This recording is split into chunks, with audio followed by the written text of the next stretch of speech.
Bonjour à toutes, bonjour à tous. Nous avons vu dans la vidéo précédente qu'il est absolument impossible de modifier le système.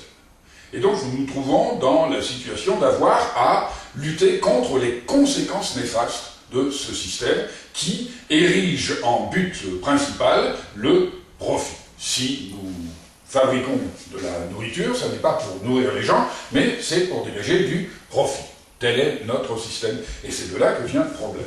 Donc nous devons lutter contre ces effets pervers, et donc lutter contre les gaz à effet de serre, les perturbateurs endocriniens, l'épuisement de la ressource, la perte de la biodiversité, ou les pollutions aux microparticules. Et ces combats sont incessants, ils sont d'une multiplicité incalculable.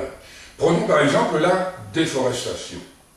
Quand nous déforestons pour planter des palmiers à huile de façon à produire de l'huile de palme, nous abîmons le poumon de la planète, nous supprimons des espaces et donc nous détruisons de la biodiversité animale et végétale, de même que nous produisons de l'huile de palme qui n'est même pas favorable à notre santé.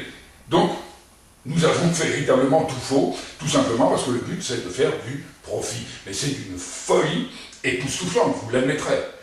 Comment nous sera-t-il possible de sauver la planète si il est rentable de la polluer et de la détruire? De la même manière, comment réduirons-nous la fracture sociale si il est rentable de réduire l'homme en esclavage? C'est tout simplement impossible. C'est le système que nous devons impacter.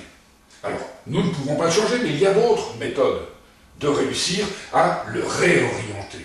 Alors, nous prenons par exemple les nécessités que nous impose le système. La loi travail. La loi travail, elle est là pour que nous soyons compétitifs de façon à avoir des emplois à l'exportation. Donc, quand nous combattons contre la loi travail, parce que c'est un recul social, donc nous devons combattre contre cette loi pour ne pas avoir de reculs sociaux.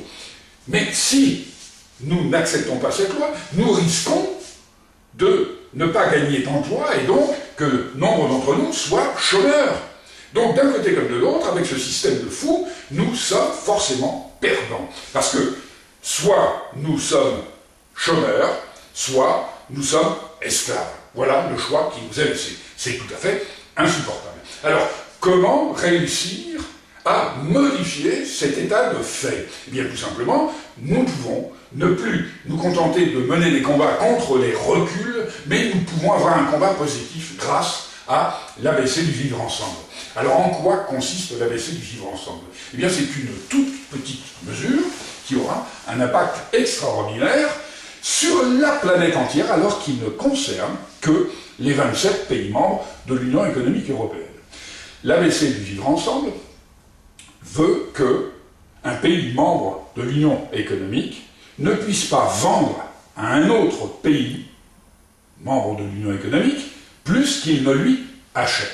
Donc on ajuste les balances commerciales. La balance commerciale, c'est le ratio entre ce que l'on exporte et ce que l'on importe, entre ce qu'on vend et ce que l'on achète. Donc si nous ne pouvons vendre que si nous achetons en contrepartie égale, eh bien, au lieu d'avoir un système économique de concurrence et de loi du plus fort, nous sommes dans un système équitable, de gagnant-gagnant et d'échange de bons procédés. Nous comprenons que si, prenons pour exemple des pays tout à fait remarquables européens, c'est-à-dire l'Allemagne et la Grèce, nous comprenons que si l'Allemagne veut continuer à vendre à la Grèce, il faudra qu'elle lui achète davantage, puisqu'elle achète très peu à la Grèce, elle lui vend beaucoup. C'est pour ça qu'elle est en excédent, et que la Grèce est en déficit, parce qu'elle achète beaucoup et elle vend très peu à l'Allemagne. Donc il faudra équilibrer la balance commerciale, ajuster les balances commerciales. Ça veut dire que pour que l'Allemagne vende à la Grèce, il faudra qu'elle lui achète en contrepartie. Et donc il faudra augmenter le revenu du citoyen allemand, qui bien évidemment ne va pas refuser qu'on augmente son revenu. Ça veut dire que ça va faire de la croissance intérieure en Allemagne, excusez-moi. De la même manière, si l'Allemagne achète à la Grèce, eh bien ça va relancer l'économie grecque. Et donc, ça va faire de la croissance à l'exportation. En Allemagne, croissance intérieure par la consommation, en Grèce, croissance à l'exportation. Donc ça fait de l'emploi pour le chômeur et l'exclu, ça sécurise l'emploi de celui qui en a déjà un, ça remplit les carnets de commandes du patron grec, et ça permet même au capital de venir s'implanter en Grèce et d'investir. Parce qu'il faudra que, si la Grèce veut continuer à acheter autant à l'Allemagne, il faudra qu'elle lui vende en contrepartie égale. Donc il faudra qu'elle produise plus qu'elle ne fait à l'heure actuelle. Donc on fait de la croissance en Allemagne, on fait de la croissance en Grèce. C'est de la croissance de l'exclu au capital, en passant par le consommateur, c'est de la croissance pour tous. Alors, nous n'allons quand même pas nous plaindre de réussir là où tous échouent, parce que nos économistes et nos politiques rêvent de faire de la croissance, mais ils n'y parviennent pas. Eh bien, l'ABC du vivre ensemble, avec une toute petite réforme qui consiste à équilibrer une petite règle, à équilibrer, à ajuster les balances commerciales, eh bien, réussit à faire de la croissance pour tous les pays européens. Sachant qu'en plus, cette croissance sera inévitablement, incontournablement verte et protectrice de l'environnement et de l'humain. Pour la simple et bonne raison que nous serons obligés, et nous l'expliquerons dans une prochaine vidéo, d'instaurer du protectionnisme social et environnemental, parce qu'il s'agit d'équilibrer les balances commerciales européennes. Donc nous devrons faire cette forme de protectionnisme qui n'aura aucun effet néfaste, ni sur l'Europe, ni sur les pays non européens, puisque ça va réussir à faire de l'incitation à la protection environnementale et à la protection sociale. Donc nous allons exporter les bienfaits de la protection environnementale et sociale que l'Europe aura mis en place. Donc nous voyons que tout est positif. C'est de l'échange de bons procédés. Vous ne suivez peut-être pas facilement ce que je suis en train de vous dire parce que vous n'êtes pas économiste, ou alors que l'économie ne vous intéresse pas. Mais il faut quand même savoir que il est, de mon point de vue, absolument certain que cette théorie fonctionne et que ça va justement sauver l'économie pour la remplacer notre économie de compétitivité par une économie généreuse d'échange de bons procédés. Ça va résoudre les problèmes environnementaux, les problèmes sociaux, et même instaurer une véritable démocratie prédominante.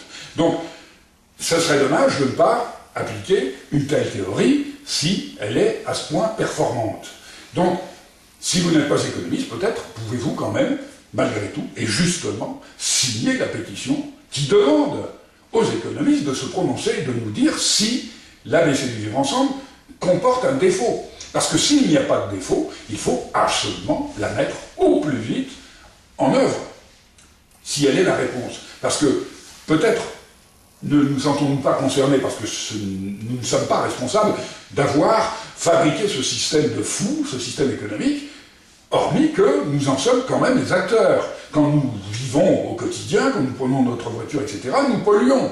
Donc il faut savoir quand même que, par exemple, les perturbateurs endocriniens ou les pollutions aux microparticules, ça menace déjà l'espèce humaine. L'extinction de l'espèce est en marche, puisque nous savons qu'il y a une recrudescence des crises d'insuffisance respiratoire, qu'il y a de plus en plus de cancers chez l'enfant, et qu'il y a même, dit-on, je n'ai pas la sécurité d'information, mais des crises cardiaques chez les enfants, à cause des microparticules qui s'insinuent absolument partout, jusque dans les cerveaux, bien évidemment. Ce qui fait que, quand nous vivons au quotidien, eh bien, nous sommes responsables de ce que nous laissons à nos enfants. Alors la dette, diront les économistes, mais la dette, c'est pas le problème. Le problème, c'est que nous sommes en train de détruire la planète, d'épuiser la ressource, et de léguer à nos enfants une santé absolument déplorable. Même leur intelligence sera impactée, puisque les microparticules vont dans le cerveau et réduisent la capacité intellectuelle. Et c'est à nous d'agir. Nous sommes responsables. C'est nous qui polluons la planète. Les enfants, dans leur landau, n'y sont absolument pour rien. C'est donc à nous d'agir. Et si nous avons la possibilité, sans nous engager, nous n'avons pas à dire l'ABC, c'est la meilleure des solutions, ou alors ça ne marche pas. Nous n'en savons rien. Nous demandons aux économistes de nous donner leur avis et de le faire savoir sur les médias, qu'il y ait une grande discussion pour savoir qu'en est-il de l'ABC, est-ce qu'il y a ou pas une faille? Parce que s'il n'y a pas de faille, il serait temps que nous arrêtions de détruire l'avenir de nos enfants. Pour ce faire, eh bien, il suffit d'aller signer la pétition et également de le faire savoir autour de vous pour que les autres également le signent. Auquel cas, eh bien, s'il n'y a pas de faille à l'ABC du vivre ensemble, à ce moment-là, nous allons l'éditer et nous allons véritablement préparer un bel avenir pour nos enfants. Je vous souhaite à tous et à tous ce bel avenir et à très bientôt pour une prochaine vidéo.